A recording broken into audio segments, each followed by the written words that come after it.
तर विद्यार्थ्यांना कराव्या स्पेशल आणि फ्रेश या सुपर क्लासमध्ये सर्वांचेच रोजच्यासारखेच मनापासून स्वागत आहे।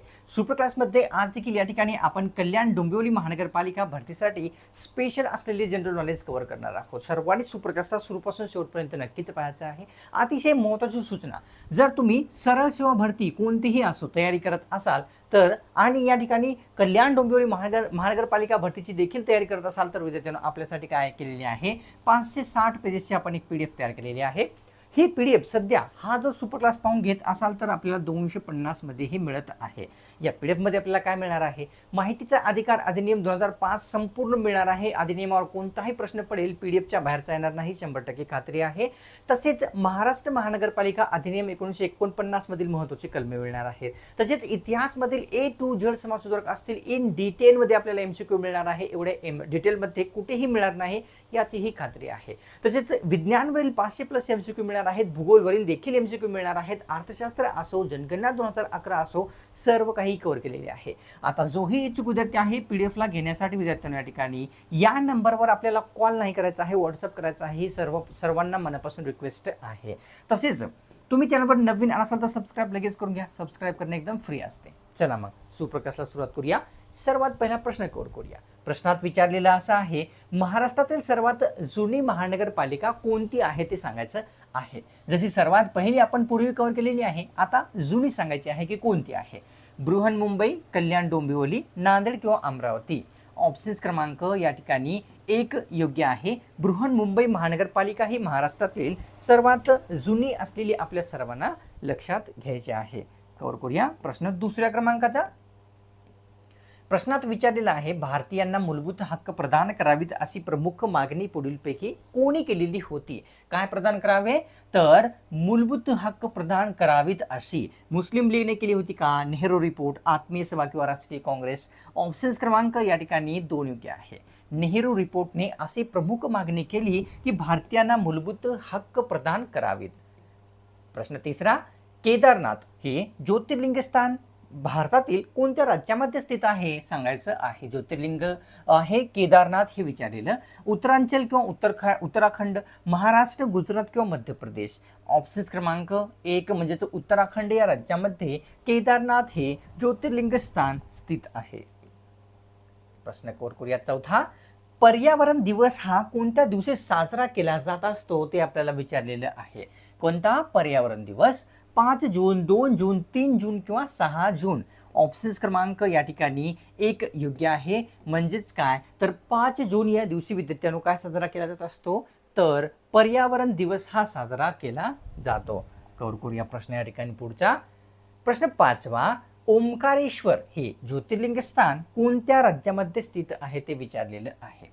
ओंकारेश्वर या ज्योतिर्लिंगाविषयी प्रश्न आहे। उत्तरांचल, महाराष्ट्र, मध्य प्रदेश किंवा गुजरात। ऑप्शन्स क्रमांक या ठिकाणी योग्य आपल्यासमोर 3, म्हणजेच मध्य प्रदेश या राज्यामध्ये उत्तरांचल हे जे ज्योतिर्लिंग आहे ते असलेले दिसते। खालीलपैकी कोणत्या एका राज्यामध्ये इंग्रजी भाषा ही मोठ्या प्रमाणात बोलली जाते, ते राज्य कोणते आहे, तर नागालँड आहे का, राजस्थान, बिहार किंवा ओडिशा। तर ऑप्शन्स क्रमांक 1 नागालँड या राज्यामध्ये कोणती भाषा, तर इंग्रजी भाषा ही भरपूर प्रमाणामध्ये बोलतात।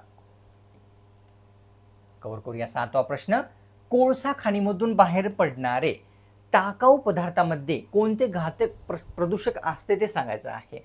कशामधून, कोळसा खाणीमधून बाहेर पडणाऱ्या टाकाऊ पदार्थामध्ये विचारलेला आहे। हायड्रोक्लोरिक आम्ल, नायट्रिक, सल्फ्युरिक ॲसिड किंवा वरीलपैकी सर्व। सल्फ्युरिक ॲसिड जो आहे विद्यार्थ्यांनो या ठिकाणी कोळशाच्या खाणीतून जो टाकाऊ पदार्थ बाहेर पडतो त्यात असते, हे लक्षात घ्यायचं आहे। प्रश्न 8वा कव्हर करूया। महाराष्ट्रात कोणत्या ठिकाणी तांदूळ संशोधन केंद्र स्थित आहे ते विचारलेलं आहे। महाराष्ट्रामध्ये तांदूळ संशोधन केंद्र कुठे आहे, चंद्रपूर, गडचिरोली, भंडारा किंवा नागपूर। ऑप्शन्स क्रमांक या ठिकाणी 2, गडचिरोली या जिल्ह्यामध्ये तांदूळ संशोधन केंद्र स्थित आहे। प्रश्न 9वा पाहूया। माझे सत्याचे प्रयोग हे आत्मचरित्र कोणत्या व्यक्तींचे आहे किंवा कोणत्या समाजसुधारकांचे आहे ते सांगायचं आहे। आत्मचरित्राचं नाव माझे सत्याचे प्रयोग। महात्मा फुले, शाहू महाराज, महात्मा गांधी किंवा विनोबा भावे। ऑप्शन्स क्रमांक योग्य आपल्यासमोर विद्यार्थ्यांनो 3, म्हणजेच महात्मा गांधी यांचे माझे सत्याचे प्रयोग हे आत्मचरित्र असलेले दिसते। कव्हर करूया प्रश्न 10वा। दादासाहेब फाळके हा पुरस्कार, सोपा प्रश्न आहे, पुरस्कार जो आहे हा दादासाहेब फाळके कोणत्या क्षेत्रात प्रदान केला जात असतो ते विचारलेलं आहे. शिक्षण क्षेत्रामध्ये, चित्रपट क्षेत्रामध्ये, खेळामध्ये किंवा कृषी क्षेत्रामध्ये. ऑप्शन क्रमांक या ठिकाणी योग्य आहे आपल्यासमोर 2. चित्रपट क्षेत्रामध्ये या ठिकाणी दादासाहेब फाळके पुरस्कार हा प्रदान केला जात असतो. प्रश्न 11वा कव्हर करूया. स्वावलंबी शिक्षण हेच आमचे घोषवाक्य हे कोणाचे आहे ते सांगायचं आहे. स्वावलंबी शिक्षण हेच आमचे ब्रीद हे घोषवाक्य कोणाचे आहे? रयत शिक्षण संस्था, गोखले एज्युकेशन, खानदेश एज्युकेशन किंवा वरीलपैकी सर्वांचेच. ऑप्शन क्रमांक 1 रयत शिक्षण संस्थेचे ब्रीद वाक्य स्वावलंबी शिक्षण हेच आमचे ब्रीद असे होते. कव्हर करूया प्रश्न पुढचा. 12व्या प्रश्नात विचारलेला आहे की BCG ही लस कोणत्या रोगावर विद्यार्थ्यांनो या ठिकाणी रोगापासून बचाव करण्यासाठी देतात ते सांगायचं आहे. लसचं नाव BCG लस आहे. कर्करोग, क्षयरोग, मलेरिया किंवा मधुमेह. ऑप्शन्स क्रमांक या ठिकाणी 2 योग्य आहे. क्षयरोगापासून बचाव करण्यासाठी BCG लस ही घेतली जाते किंवा दिली जाते. 13वा प्रश्न. लाल रक्तपेशी तयार होण्यासाठी पुढीलपैकी कोणत्या घटकाची अत्यंत गरज शरीरामध्ये असते ते सांगायचं आहे. काय? सॉरी.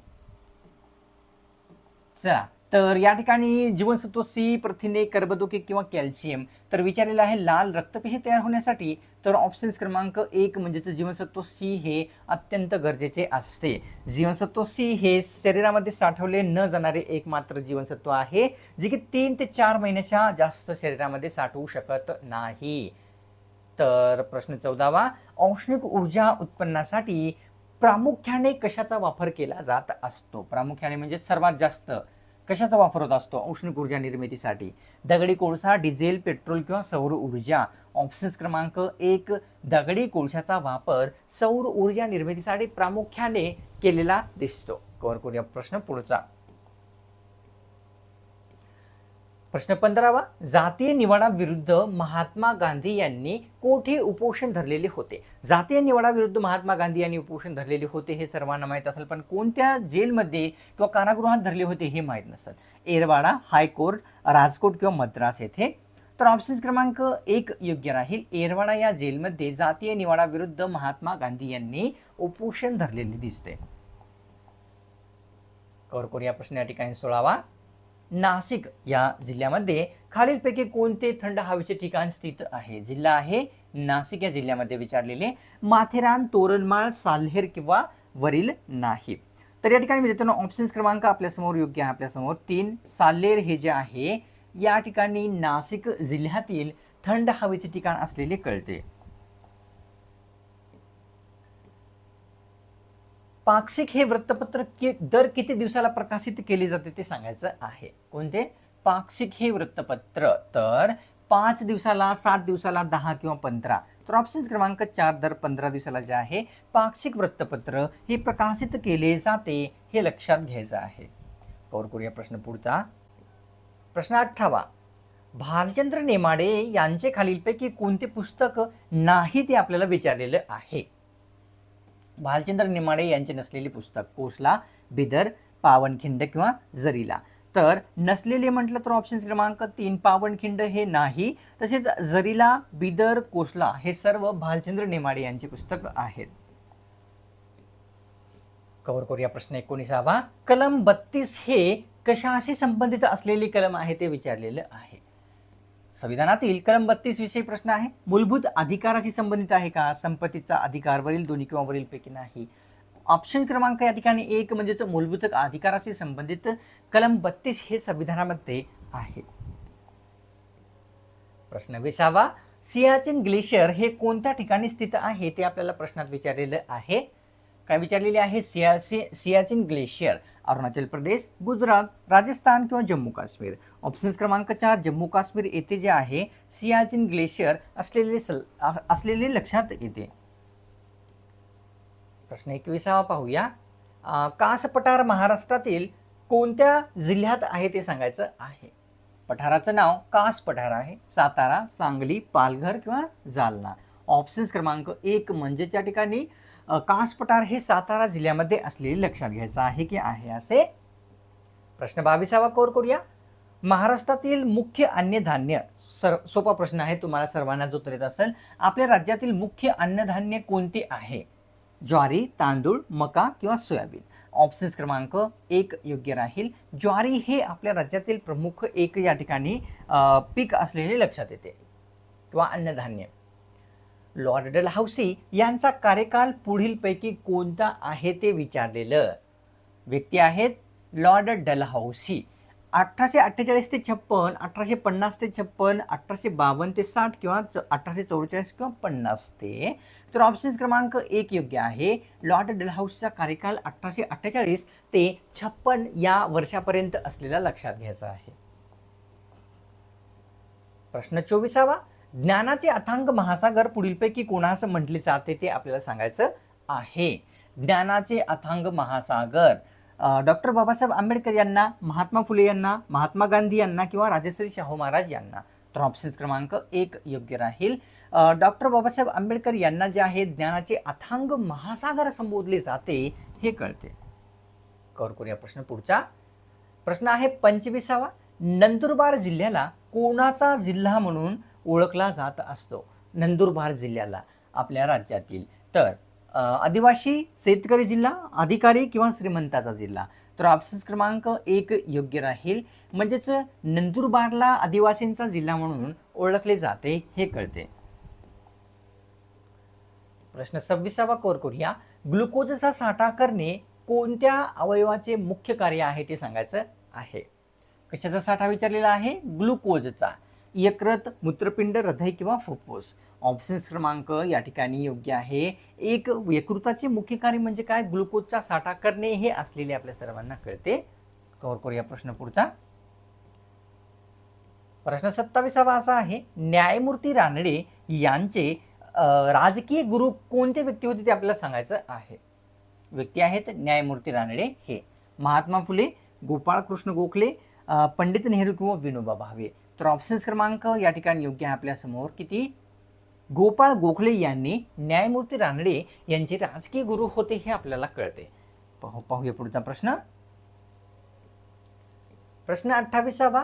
कोणत्या पदार्थात सेल्युलोज हा मुख्य घटक आहे ते विचारलेलं. सेल्युलोज हा मुख्य घटक कोणत्या पदार्थात असतो? पाण्यामध्ये, लाकडामध्ये, धातू किंवा स्फोटकांमध्ये. ऑप्शन्स क्रमांक या ठिकाणी 2 म्हणजेच लाकडामध्ये सेल्युलोज हा प्रमुख घटक असतो हे आपल्या सर्वांना लक्षात घ्यायचं आहे. पाहूया पुढचा प्रश्न जो की आहे विद्यार्थ्यांनो आपल्या समोर 29वा. भगिनी निवेदिता ह्या पुढीलपैकी कोणाच्या शिष्य होत्या ते आपल्याला विचारलेलं. नाव लक्षात घ्या. भगिनी निवेदिता ह्या शिष्य आहेत महात्मा गांधी, स्वामी विवेकानंद, महात्मा फुले किंवा शाहू महाराज. ऑप्शन्स क्रमांक योग्य आपल्यासमोर विद्यार्थ्यांनी या ठिकाणी 2. म्हणजेच काय? या ठिकाणी स्वामी विवेकानंद यांच्या प्रिय शिष्य म्हणजे भगिनी निवेदिता होत्या. पिलकापार टेकड्या महाराष्ट्रातील विचारलेलं आहे की कोणत्या जिल्ह्यामध्ये स्थित आहेत. टेकड्याचं नाव काय आहे? पिलकापार टेकड्या दिलेल्या आहेत आणि या ठिकाणी ऑप्शन्स आहेत नागपूर, नाशिक, नांदेड किंवा कोल्हापूर. ऑप्शन्स क्रमांक या ठिकाणी 1 योग्य राहील. नागपूर या जिल्ह्यामध्ये कोणत्या पिलकापार टेकड्या स्थित असलेल्या लक्षात येतात. अतिशय महत्त्वाची सूचना पुन्हा एकदा रिमाइंडर आहे. जर आपण विद्यार्थ्यांनो कोणत्याही सरळ सेवा भरतीची तयारी करत असाल किंवा कल्याण डोंबिवली महानगरपालिका भरतीची देखील तयारी करत असाल तरच आपण हा व्हिडिओही देखील पाहत आहात. तर तुमच्यासाठी काय केलेली आहे? 560 पेजेसची PDF तयार केलेली आहे विद्यार्थ्यांनो. ही PDF भरतीसाठी, याही भरतीसाठी येणाऱ्या सर्व अतिशय महत्त्वाचे आहे. PDF मध्ये विद्यार्थ्यांनो आपल्याला काय केलेले आहे? सर्व कव्हर केलेले आहे आणि हे PDF जर आपण हा सुपर क्लास पाहून घेत असाल तर आपल्याला मिळत आहे फक्त 250 मध्येच. तर जो हे इच्छुक विद्यार्थी आहे PDF ला घेण्यासाठी या नंबरवर कॉल नाही करायचा आहे, व्हॉट्सअप करण्याची रिक्वेस्ट आहे. तसेच तुम्ही चॅनलवर नवीन आला असाल किंवा सबस्क्राईब करायचं कोणत्याही कारणास्तव राहून गेलेली असेल लगेच करून घ्या. सुपर क्लासला एक लाईक करून तुमच्यातर्फे थोडासा प्रोत्साहन जो आहे मला नक्कीच दाखवायचा असतो. चला मग भेटूया पुढच्या स्पेशल आणि फ्रेश सुपर क्लासमध्ये.